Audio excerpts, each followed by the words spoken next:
रिश्वत देने वाला और रिश्वत देने वाला दोनों जहन्नमी हैं। तो हमारे मुल्क पाकिस्तान में काफ़ी इदारे हैं, मैं इदारे का नाम लेना नहीं चाहता, और हिंदुस्तान में भी होंगे और ममालिक में भी रिश्वत देते होंगे। तो हमारे मुल्क में यहाँ बहुत एक छोटी सी काम की वजह से रिश्वत देना पड़ जाता है, ना चाहते हुए भी। तो फिर इसके लिए हमें क्या करिए? दोषी कौन है फिर, हम या जो जिसको दे रहे हैं वो है? भाई साहब ने कोई कुछ चीज अरबी में कही और कहा कुरान में लिखा रिश्वत देने वाला और रिश्वत लेने वाला जहन्नम में। मैं ऐसी कोई कुरान मजीद की आयत नहीं जानता, हदीस में लिखा हुआ है। कुरान मजीद में जहाँ लिखा है रिश्वत हराम है वो सूरह बकरा है, सूरह नंबर 2 आयत नंबर 188। अल्लाह ताला फरमाते डोंट यूज योर वेल्थ, आप अपनी दौलत का इस्तेमाल मत करो हाकिम जज को अपने जजमेंट से तब्दील करने के लिए ताकि आप दूसरे लोग की दौलत खा सके। Do not use your wealth as a bet for जजेस in order to eat other people's wealth. ये कुरान की आयत है, सूरह बकरा सूरह 2 आयत नंबर 188। ये जो बोले रिश्वत लेने वाला देने वाला नार में है, हदीस है, कुरान की आयत नहीं। सॉरी सर, आप समझे ना? जी सर। तो अरबी में आपने क्या बोला मैं समझा नहीं। हदीस में आता है, कुरान में भी रिश्वत हराम है, हदीस में भी आता है, लेकिन ये हदीस में कहा नहीं निकलेगा नार में जाएंगे। ये लिखा है कि आप अपनी दौलत को इस्तेमाल मत करो जज को बेट देने के लिए, रिश्वत देने के लिए, बेट रिश्वत देने के लिए, ताकि आप दूसरे की दौलत हजम कर सके। सूरह बकरा सूरह नंबर 2 आयत नंबर 188। आपका सवाल था क्या रिश्वत देने वाला गलत, क्या रिश्वत लेने वाला गलत? ये सवाल था आपका? जी सर। दोनों? जी सर, दोनों गलत, लेने वाला भी गलत, देने वाला भी गलत। बहुत मजबूरी होता है कि इस वजह से देना पड़ जाता है सर, वरना काम नहीं होता। छोड़ दो काम को। आमतौर के ऊपर रिश्वत देना हराम है, लेकिन ये आयत का आप मुताला करेंगे तो कई उलमा कहते इसमें लिखा है आप रिश्वत मत दो अगर आप किसका माल हड़प कर सके, तो कुछ रिश्वत जायज है। कुछ मिसाल के तौर पे आपका लाइसेंस नहीं बन रहा है और आप जानते हैं मैं गाड़ी चलाना जानता हूं, ये हर टाइम मुझे फेल करता है। जी सर। उसके पहले मिसाल दूंगा, मैं पहली बार जब पाकिस्तान आया था 1991 में आया था मैं, तो मेरे पास बहुत लगे था, किताबें थी, कुरान थी, तो मैं ट्रेन में चढ़ा, ओवरवेट था, तो टीसी आता है, टिकट। उस टाइम तो कौन जाकिर नायक को जानता ही नहीं था, आज तो माशाअल्लाह जाऊंगा तो सब पहचानेंगे। उस टाइम कौन जानता ही नहीं था, टिकट ये क्या है, वजन करो ज्यादा हो गया। तो कूली मुझे बोला भाई साहब। जी सर। कूली ने बोला भाई साहब मुझे 50 रुपया दे दो मैं पास कराऊंगा। मैं बोला रिश्वत गलत है। तो वो टिकट वाले ने मुझे अंदर लेके गया, मैंने मेरी दावती काम शुरू किया। बाहर निकले, वो उसने कहा, वो टिकट कलेक्टर ने, एक शर्त पे आपको छोड़ूंगा, आपको मेरे साथ चाय पीना पड़ेगा। तो मैं बोला ठीक है। बाहर निकला चाय पी के, वो टिकट वाला कितना पैसा दिए? 100 रुपया दिए ना? नहीं दिया। कितना दिए? नहीं दिया। झूठ क्यों बोलता है? उसको यकीन ही नहीं कि टिकट वाला बिना पैसे मुझे छोड़ेगा, इतनी रिश्वत है यहाँ। अब समझे? जी सर। वो तो मुझे जानता ही नहीं था मैं डॉक्टर जाकिर नाइक हूं, बराबर ना? कितना पैसा दिया? नहीं दिया। कितना दिया? बोलो ना साहब। 200 रुपया दिया? नहीं दिया। बोलो ना साहब। झूठ क्यों बोलता है? मुझे झूठ बोलते अने सब पाकिस्तान को 100% पता है कि रिश्वत के बिना छोड़ेगा नहीं, लेकिन अल्लाह की जब मदद रहती है तो छूट सकता है। समझे अपना? मेरे पास कुरान की किताब थे, तर्जुमा थे, बांटने के लिए लेके आया था, समझे ना? तो ये गलत फहमी कि रिश्वत के बिना काम नहीं होता है। माशाल्लाह मुझे तो रिश्वत देता ही नहीं, लेकिन उलमा क्या कहते हैं कि अगर वो रिश्वत से आप दूसरे का हक नहीं मारते तो इजाजत है। मिसाल के तौर पे आपको लाइसेंस, गाड़ी का लाइसेंस है, आप गाड़ी चलाना जानते हैं, तो ये भाई रिश्वत दे के छोड़ेगा नहीं। आप रिश्वत देते तो आप गुनेगार नहीं, लेने वाला गुनेगार। सर यही पूछना था। लेकिन ये बहुत कम मौके से, बहुत कम। ओवरवेट के रिश्वत दूंगा तो मैं गुनेगार, क्योंकि मेरी गलती है। आप समझे ना? जी सर। अगर ओवरवेट को टिकट कलेक्टर में रिश्वत दिया, मैं क्या करूंगा? 500 दंड भरूंगा। मजबूरी क्या है भाई? ओवरवेट क्यों लेके गए आप? क्यों लेके गए?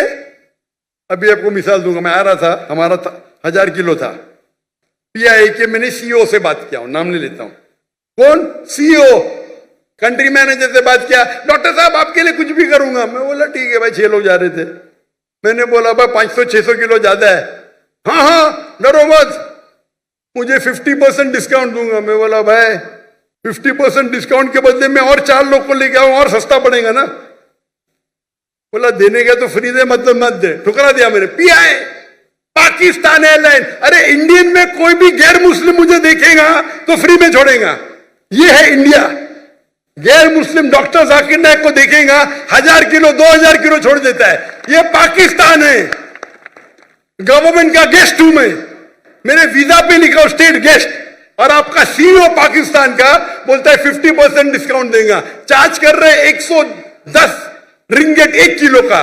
मुझे इतना दुख हुआ कि पाकिस्तान में मैं आ रहा हूं, doctor Zakir Naik state guest है, और वो 300 किलो छोड़ नहीं सकते, बोलते 50% डिस्काउंट देंगे। मुझे नहीं चाहिए तेरा डिस्काउंट। मैंने 6 लोग और लेके आया, मेरा सामान लेके आया। सच बोलने को मुझे दुख होता है, बट ये पाकिस्तान का हाल। इंडिया में वो हिंदू मुझे देखेगा, डॉक्टर साहब है, जो भी कहेंगे सच कहेंगे, सच के सिवा कुछ नहीं कहेंगे, ये इंडिया है। आज के तारीख में भी मोदी गलत है, इंडियन नहीं, इंडिया गलत नहीं है, मोदी गलत है। मोदी आज है कल नहीं रहेगा। जो इज्जत मुझे इंडिया में मिलती है, पाकिस्तान के लोग चाहते, मुझे ये नहीं कहता हूं मैं, चाहते पाकिस्तान के लोग मुझे। नारे तकबीर, जाकिर नाइक से रिश्ता क्या, ला इलाहा इल्लल्लाह। जब हम दावत करते हैं ना इंडिया में, हिंदू लोग मेरे पांव छूते, मैं बोले भाई गलत है, भाई हराम है। बोलते डॉक्टर जाकिर नाइक की बैग नहीं खोलेंगे हम। इतने जगह में इंडिया से घूमा, 50 लोग को लेके गया, कभी ओवरवेट दिया ही नहीं मैंने। हिंदू लोग बोलते भाई ये तो भाई भगवान का आदमी है, मैनेजर है मैनेजर। यहां तो मैं सीईओ से बात करता है, अरे डॉक्टर साहब मैं आपका फैन हूं। ये हाल है, ये हाल है हमारे देश का। एक स्टेट गेस्ट आ रहा है, शूटिंग करने के लिए सामान लेके आ रहा है, इतनी अफसोस की बात है। पैसा कुछ नहीं है भाई, अफसोस होता है कि ये हाल है हमारे देश का, पाकिस्तान का, जिसको मैं दिल से चाहता हूं। मैं अगर हिंदुस्तान की हिजरत किया वो सिर्फ मोदी की वजह से। जो मजा वहां आता है, और मजमा इससे बड़ा 10-10 लाख, वो 1 लाख बोला, गलत बोला, 10-10 लाख। और उर्दू में बात करने क्यों लगा मैं? मेरे बॉम्बे के पुलिस कमिश्नर बोलते जाकिर भाई, वो जाकिर भाई बोलते एवरीवन लव्स यू, लेकिन मैं आपसे नाराज हूं। मैं क्यों नाराज है भाई? आपका मैसेज आप हिंदी में देना चाहिए, उर्दू में क्यों? आपके चाहने वाले इतने, आप उर्दू में तकरीर करो तो मैं खुश होऊंगा। तो क्योंकि बंबई का हिंदू पुलिस कमिश्नर 2004 या 5 की बात है, मुझसे जबरदस्ती करा आप हिंदी में उर्दू में तकरीर करो तो मुसलमान और हिंदू सुधरेंगे। और फिर मैं शुरू किया तकरीर करने का उर्दू हिंदी में, एक हिंदू के बोलने से, उसकी मोहब्बत से। तो हिंदू और मुस्लिम में इतना अच्छा भाईचारा इंडिया में, ये कुछ पॉलिटिशियन का प्रॉब्लम है, पॉलिटिशियन। तो मुझे मोदी से गिला शिकवा है, तो मोदी अगर गलत है तो इंडिया को क्यों गलत करे भाई? मोदी गलत है, और इंशाल्लाह आगे रहेगा नहीं, इंशाल्लाह। आप समझे ना? तो आप अगर देखेंगे कि वहां भी हम जितने बड़े प्रोग्राम हम मुंबई में कि दुनिया में किधर नहीं किए, वो मोदी ने आके बन गया। हम बड़े बड़े कॉन्फ्रेंस किए माशाल्लाह। तो ये पॉलिटिक्स, और मैं पॉलिटिक्स के करीब भी नहीं हूं। तो जहां तक के रिश्वत का सवाल है, आपका अगर कोई चीज अटक गया जो हक है, उसमें अगर रिश्वत देते, बहुत कम टाइम ऐसा होता है, और तो रिश्वत लेने वाला गलत, देने वाला को अल्लाह ताला इंशाअल्लाह माफ करेगा। मैं लेकिन वो भी नहीं मानता हूं। लेकिन अक्सर इंडिया में, पाकिस्तान में जानता नहीं हूं मैं, इंडिया में मैं कहता हूं क्या करप्शन है। आप जानते पाकिस्तान में शायद और है। कोई भी मुस्लिम अगर 2 लाख रुपए से ज्यादा कमाता है और धंधा करता है, 95% वो हराम करता है, रिश्वत देता है। आप समझ रहे? रिश्वत के बिना गाड़ी चलेंगी ही नहीं। रियल एस्टेट के अंदर इंडिया में रिश्वत हो तो मेरे बहुत से धंधे माशाल्लाह, कोई भी धंधे में रिश्वत देता नहीं हूं मैं, कोई धंधा करता ही नहीं हूं, क्या मजबूरी। रियल एस्टेट में रिश्वत, जो अक्सर धंधे में रिश्वत। हमारा मेडिकल प्रोफेशन था माशाल्लाह, उसमें भी रिश्वत है। अगर मैं रिश्वत दूंगा तो 5 गुना ज्यादा कमाऊंगा। अरे अल्लाह ताला झोली में डालता है तो क्या रिश्वत देना, पैसे की मोहब्बत ही क्या। तो अक्सर लेकिन जितने रिश्वत होते धंधे वाले, बिजनेस के, ये 95% हराम है। अगर आप बिजनेस में आपका लाइसेंस पास करते, आप दूसरे के लाइसेंस को रोक रहे, तो अक्सर जितने रिश्वत है वो हराम है। लेकिन अक्सर बिजनेस में, चाहे इंडिया में और पाकिस्तान में, हराम काम करने पड़ता है अक्सर। मेरा उसूल क्या है, अगर आप रिश्वत दे के कमाते हैं 1 अरब रुपया, पूरा 1 अरब भी आप अगर डोनेशन में देंगे तो भी नेगेटिव में रहेंगे। रिश्वत देने का आपको नेगेटिव 1000 पॉइंट मिला, डोनेशन देने का प्लस 100 पॉइंट मिला, आप नेगेटिव 900 पॉइंट हो गए।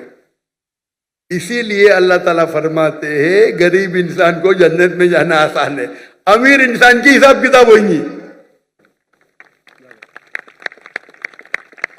अभी मेरे बिजनेस में पार्टनर अल्लाह ताला, मेजर शेयर उनका है, तो मुझे फर्क ही नहीं पड़ता नुकसान या फायदा। अब समझ रहे, मेरा बिगेस्ट शेयर होल्डर अल्लाह सुब्हानहू ताला है, मुझे तो चैरिटी देने का है, तो अल्लाह ताला मेरी झोली में डालता। मैं लेक्चर भी करता, अल्लाह ताला यहां से पैसा देता, वहां से पैसा देता। लेकिन दावती काम के लिए बहुत पैसा लगता है, चाहने वाले बहुत है मेरे। लेकिन रिश्वत आमतौर पे देने वाला भी जहन्नम में, लेने वाला भी, अनलेस आप अपने हक के लिए रिश्वत देने में अगर आप किसका हक मारते हो, और अक्सर रिश्वत में हक मारते हो। मिसाल के तौर पे आप टेंडर दिए, टेंडर में कोई आपका क्लर्क आपको टेंडर के लिए, टेंडर का मैं अमाउंट बोल लूंगा, आपको पैसा देता है, ये हराम है। या आपका लाइसेंस अटक गया, लाइसेंस पास करने के लिए आप कोई मिनिस्टर को पैसा देते हैं, हराम है। तो इसमें दोनों गलत, देने वाला लेने वाला। तो अक्सर रिश्वत में दोनों गलत होते, देने वाला लेना। चंद ऐसे किस्से है या वाकये है जिसके अंदर आप अपने हक के लिए लड़ रहे, आपको ड्राइविंग आती है, जानबूझ के आपको फेस कर रहा है, जब तक मैं पैसा नहीं दूंगा ये पास नहीं करेगा, उस टाइम आप कुछ पैसे देते हैं तो इंशाअल्लाह अल्लाह आपको माफ करेगा, लेकिन लेने वाले को हराम है। लेकिन आमतौर पे रिश्वत देना लेना दोनों हराम है।